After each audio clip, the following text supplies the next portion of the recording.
Okay, good day. This is Honors Algebra 2. I'm Mr. McCully, and this is the video presentation for section 4.7 on quadratic translations. Let's get right to it.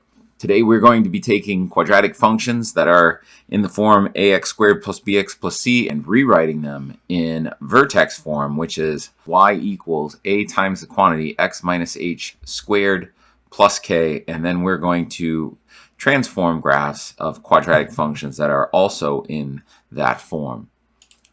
So first, some steps on how to write a function in vertex form. It's very similar to completing the square. In fact, it is completing the square. The only difference is that instead of working on both sides of the equation, we are only going to be working on the right-hand side of the equation. So our first step is to write the function in standard form, which will be y equals ax squared plus bx plus c. And then we will create some space to complete the square. If a is not equal to 1, we're going to factor from the quadratic and linear terms. So when I say quadratic and linear terms, I'm talking about this ax squared term and this bx term. And then we're going to both add and subtract a times the quantity b over 2 squared from the right side of the function. So if I add and subtract the same thing, I'm not changing the function. So normally we would do something, we'd say we're going to add to both sides, and we add to both sides or subtract to both sides to keep the function balanced. And since we're only working on the right hand side, we're going to add and subtract to keep the function balanced. Then we're going to complete the square and simplify. So what does that look like? Let's start with an easy example. Okay, so the first thing that we want to do is we want to make space to complete the square.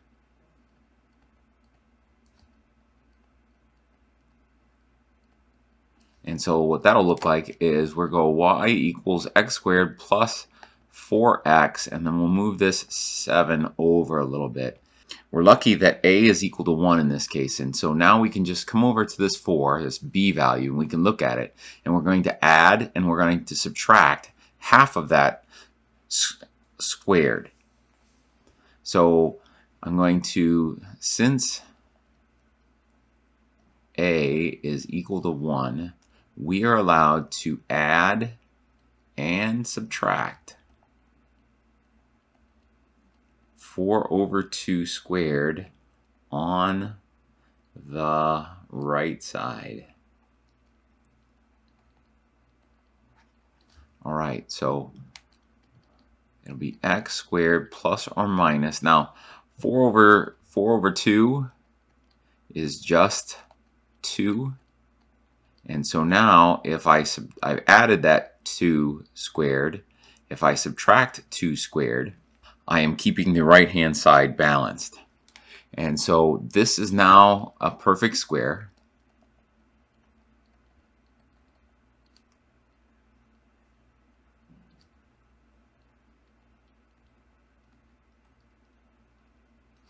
So I'll have y equals x plus 2 quantity squared.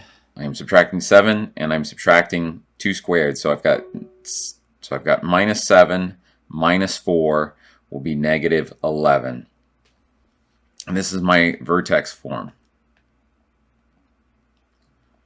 And I can read my vertex, and that's not what it's asking for. It just says write that equation in vertex form. But we can say that the vertex is going to be negative 2, negative 11.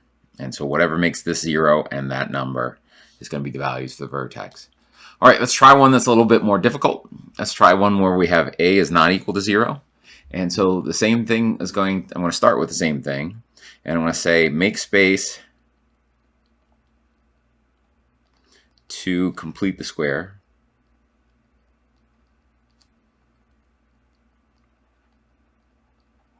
All right. And so we will rewrite this as y equals to 3x squared minus 12x, and then we'll go plus 7. All right. All right. In this case, a is not equal to 1, so we need to factor 3 from the x squared term, the quadratic term, and the linear term. In this case, that is 3x squared and then 12x. So we are going to group that. We'll take out that 3, and then I'll go x squared. And then, so if I divide 3x squared by 3, I just get x squared. And if I divide negative 12x by 3, I get negative 4x. And I still have that 7. So now we are going to complete the square by adding and subtracting. We are going to add half of this negative 4 squared times 3 on the inside, and then we're going to subtract it on the outside. So we'll have y equals 3 times x squared minus 4x plus 2 squared. All right. And so out here, since we have this plus 7, we have to subtract away this 2 squared, but the 2 squared is inside the parentheses, and so I would have to distribute that 3 to all 3 terms. So I'm going to subtract 3 times 2 squared. And so here we're just going to simplify. And so we'll have y equals 3 times the quantity x plus 2 quantity squared, and then it's 7, and then 2 squared is 4. 4 times 3 is 12. 7 minus 12 is minus 5. And again, this is just in vertex form. But if we wanted to add on to that, we can say that the vertex is at negative 2, negative 5. All right. Okay, let's talk about some translations and reflections. We've already done this sheet, so this is already in your notes from an earlier section. And I just wanted to go over and review that. So if you add a constant to a function, then you're translating c units up. If you add to the variable, we're going to translate c units to the left. If you make the variable negative, you're going to have a reflection about the y-axis. If you make the function negative, you're going to have a reflection about the x-axis. If you multiply the variable by a constant, you will have a horizontal stretch by a factor of 1 over c. And if you multiply the function by a constant, you'll have a vertical stretch by a factor of 1 over c. So let's take a look at what that looks like in the context of our quadratic equation. And so the first thing we want to do is we want to look at this general simple quadratic, y equals x squared. So let's go over to Desmos. And let's type in, for this first one, let's just type in y equals to x squared. And we have this simple function. And if I say y equals x squared plus 2, and so let's type that in a second one. So y equals x squared. We have moved up 2 units. And so that's a shift 2 units. And so if I make parentheses around that x squared, I'll get a shift 3 units to the right and 2 units up. And so we could have something where we put a parenthesis there, and then we put a minus 3 and a parenthesis there. And so now we have that shift 2 units up and 3 units to the right. So if I want to have a shift 3 units to the right, a reflection in the x-axis, and a shift 2 units up, I'll have an example like this. And so we can go to Desmos and we can put a negative out front there, and now we see that. All right, so we want to graph the following equation, and the easiest way for us to do that is to just think about it in terms of the transformation. So the first thing that I'm going to do is I'm just going to write the transformations. And if you remember, the way that you're going to write the transformations is just to plug in and evaluate. So we're comparing to y equals x squared. In that case, the transformations, all right, they would just be, let's pick a number. Let's say I pick 5. The first thing that happens when I pick 5 is I'm going to subtract 3. So it'll be 5 minus 3. So that's going to be a translate 3 units to the right. All right, so after I subtract 3, I'm going to square it. That's the function. And then when I multiply by 2, well, multiplying the function by 2, because I've taken the square, that's going to be a stretch vertically by a factor of 2. And then after I multiply by 2, I'm going to subtract 4. Subtracting 4 after you've done the function is a translate 4 units down. All right, so if I talk about y equals to x squared, there's some simple points that we can talk about. So if I go x, I go y. Negative 2 is going to give me 4. Negative 1 will give me 1. 0 will give me 0. 1 will give me 1. And 2 will give me 4. That's on this regular graph. Now, if I translate to y equals 2 times x minus 3 quantity squared minus 4, and I translate these points, x and then y. So if I translate to the right, that is the x value plus 3. If I stretch vertically by a factor of 2, that's going to be the y value times 2. And then if I translate 4 units down, that's going to be the y value minus 4. So if I want to do these transformations, this first point, negative 2, 4, will become, well, if I'm moving x plus 3, that'll move it to 1. 4 times 2 is 8. Minus 4 would be 4. Again, we'll do that for all of these. 3 to the right would be at 2. 1 times 2 would be 2. Minus 4 would be negative 2. 0, 3 to the right would be 3. And then 0 times 2 is still 0. Minus 4 is negative 4. And then at 1, if I move that to the right 3, that'll now be at 4. 1 times 2 is going to be 2. Minus 4 is going to be negative 2. And then finally, 2, when I move that 3 to the right, that'll be at 5. And then 4 times 2 is 8. Minus 4 will be 4. So if I were to go to graph this thing, and make a graph that looks, something like this, and we'll go 1, 2, 3, 4, 5, 1, 2, 3, 4, 1, 2, 3, 4, and so I'm labeling everything.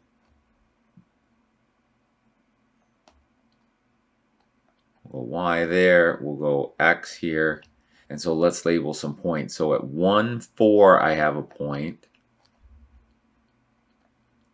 At 2, negative 2, I'll have a point. At 3, negative 4, I'll have a point. At 4, negative 2, I'll have a point. And then at 5, 4, I'll have a point. And then we can connect our dots here. The parabola. And that looks pretty good, but let's go over to Desmos and check our solution here. So let's close out all of these. So we'll start with a function, and I'll go f of x equals 2 quantity x minus 3, and then squared, and then minus 4.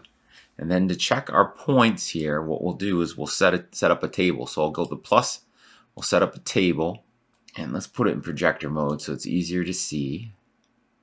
And we'll change this just to an x, and we'll change this to f of x. We'll go 1, 2, 3, 4, 5, and we'll see that all of those points that we came up with before in fact fit.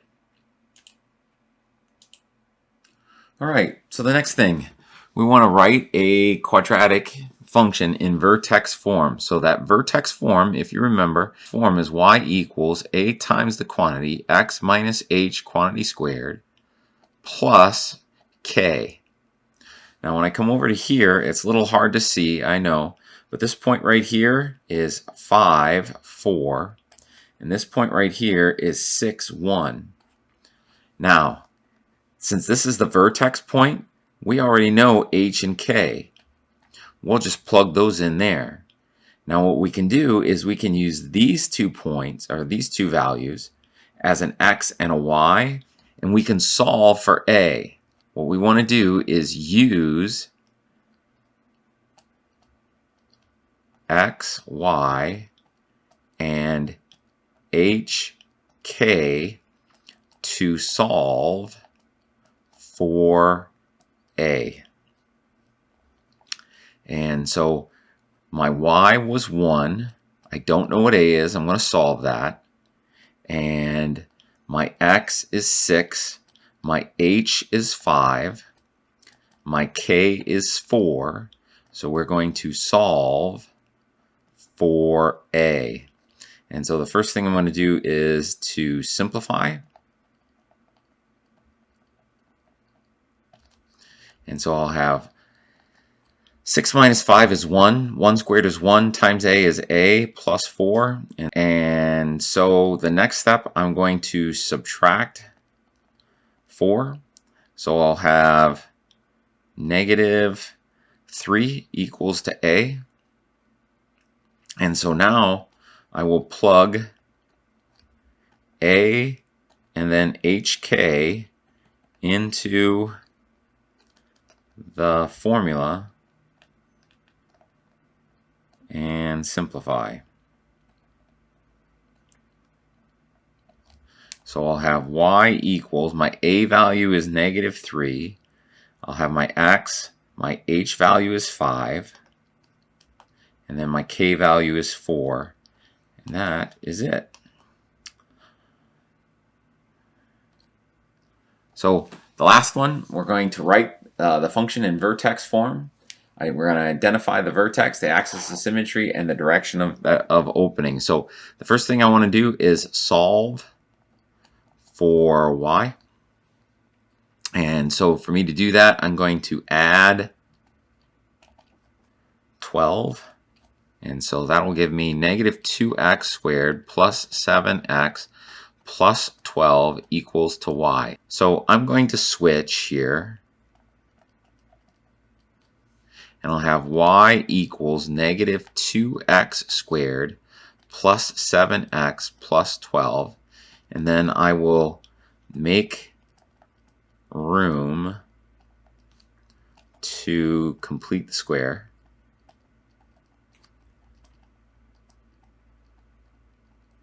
And so I'll have y equals 2x squared plus 7x, and then I'll have this plus 12 here. And because a is not equal to 1, we have to factor negative 2 out of the negative 2x squared and 7x, the quadratic term and the linear term. So that'll give me negative 2 quantity x squared minus 7 over 2 x plus 12. So now I have to add and subtract the quantity negative 7. Well, if I divide 7 over 2 by 2, I'll get 7 over 4 squared. And then I have the negative 2 on the outside, so I'm going to put that negative 2 on the right. So I'll have negative 2, and then it'll be x squared minus 7 over 2x, and then it will be plus negative 7 over 4 quantity squared, and then plus 12, and then I have to subtract what I just put in there. Now this negative 2 is on the outside, so I have to distribute it there. And then it will be the negative 7 over 4 squared. All right, So now I'm going to complete the square.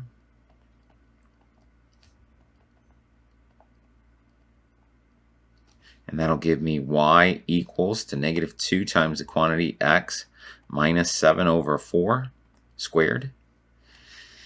And then this thing, well, negative 7 over 4 squared will be positive 49 over 16.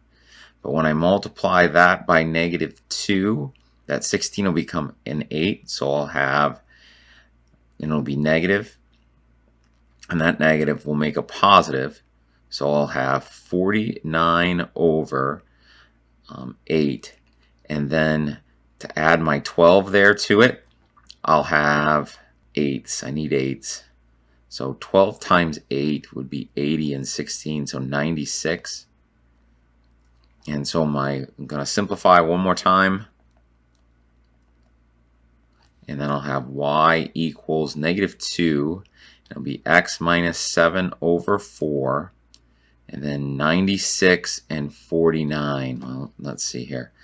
The 6 and the 9 will be a 5. Carry the 1. It would normally give me a 13. So it'll be 14 all over 8. 145 all over 8. And that's my final answer there, folks. And so that's the vertex form. And then I got to identify the vertex axis of symmetry. All right, so the vertex is the opposite value here, so 7 over 4, and this value, 145 all over 8.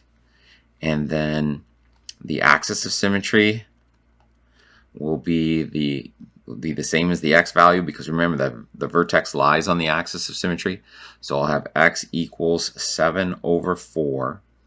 And then this thing opens. It opens down because of a is equal to negative 2. All right. Well, that's all I've got for today, folks. So the Mandalorian fun fact of the day, the Mandalorian's phase rifle design was inspired by Boba Fett's rifle, which was first seen in the 1977's made-for-TV Star Wars holiday special. You see him as an animated Boba Fett right there. Well, that's all I got for today, folks. Have a good one. Bye.